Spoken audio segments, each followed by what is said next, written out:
بسم الله الرحمن الرحيم. الرحمن علم القرآن خلق الإنسان علمه البيان. الشمس والقمر بحسبان والنجم والشجر يسجدان. والسماء رفعها ووضع الميزان ألا تطغوا في الميزان وأقيموا الوزن بالقسط ولا تخسروا الميزان. والأرض وضعها للأنام فيها فاكهة والنخل ذات الأكمام والحب ذو العصف والريحان. فبأي آلاء ربكما تكذبان. خلق الإنسان من صلصال كالفخار وخلق الجان من مارج من نار. فبأي آلاء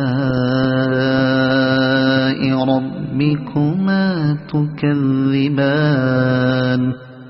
رب المشرقين ورب المغربين. فبأي آلاء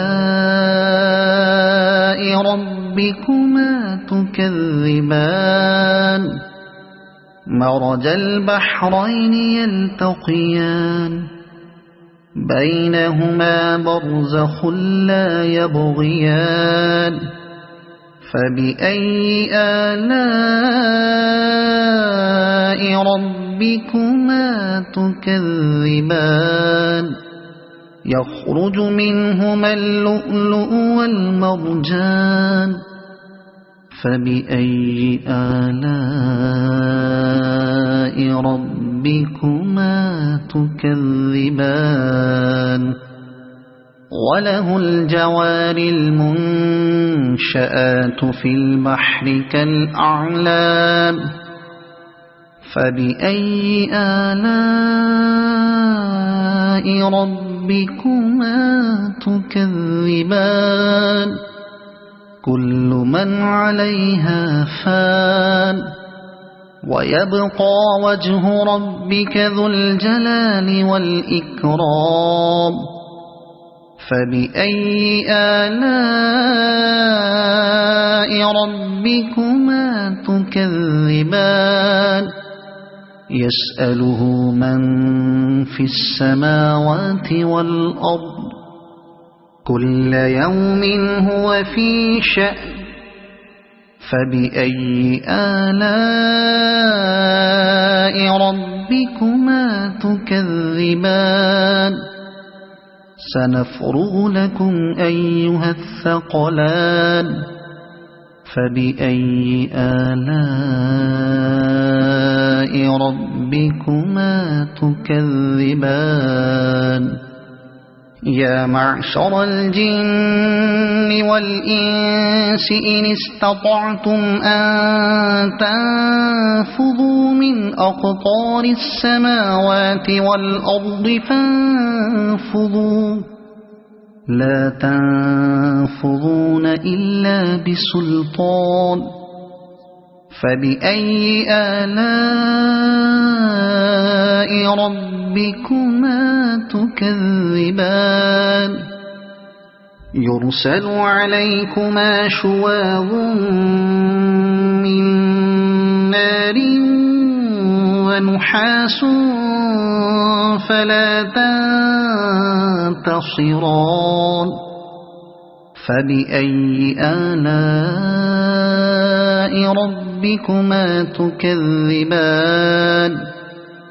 فإذا انشقت السماء فكانت وردة كالدهان فبأي آلاء ربكما تكذبان فيومئذ لا يسأل عن ذنبه إنس ولا جان فبأي آلاء ربكما تكذبان يعرف المجرمون بسيماهم فيؤخذ بالنواصي والأقدام فبأي آلاء ربكما تكذبان هذه جهنم التي يكذب بها المجرمون يطوفون بينها وبين حميم آن فبأي آلاء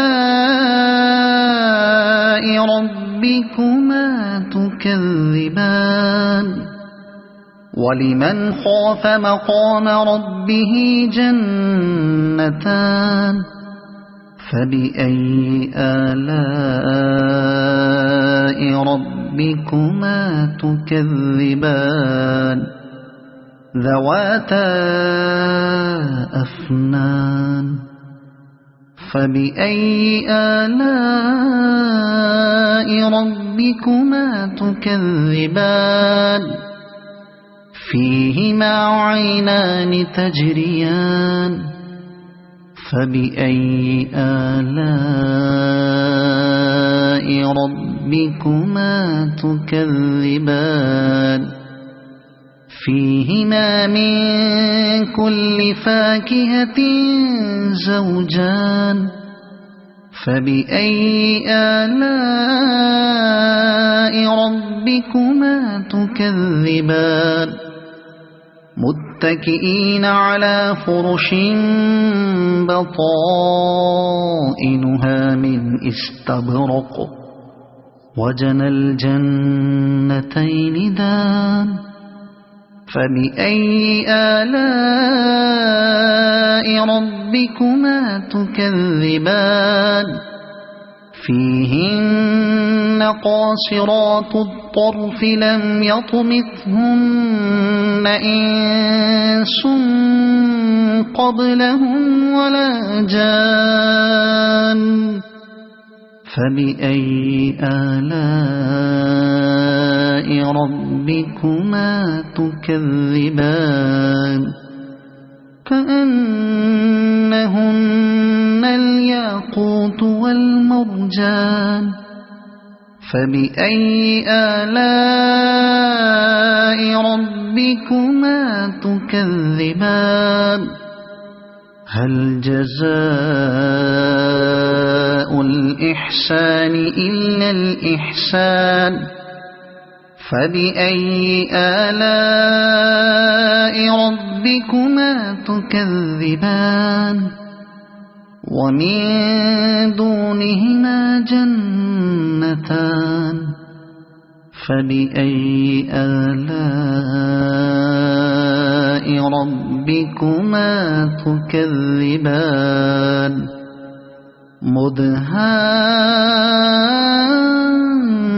مدهامتان فبأي آلاء ربكما تكذبان فيهما عينان نضاختان فبأي آلاء ربكما تكذبان فيهما فاكهة ونخل ورمان فبأي آلاء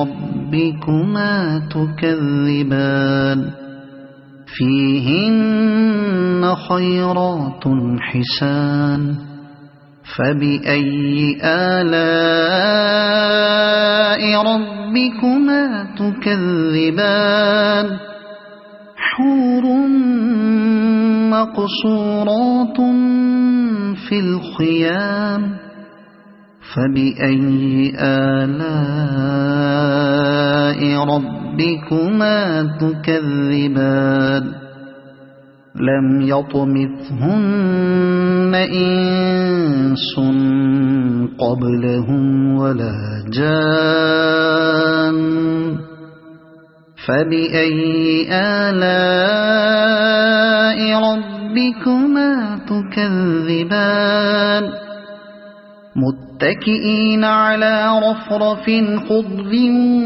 وعبقري حسان فبأي آلاء ربكما تكذبان تبارك اسم ربك ذي الجلال والإكرام صدق الله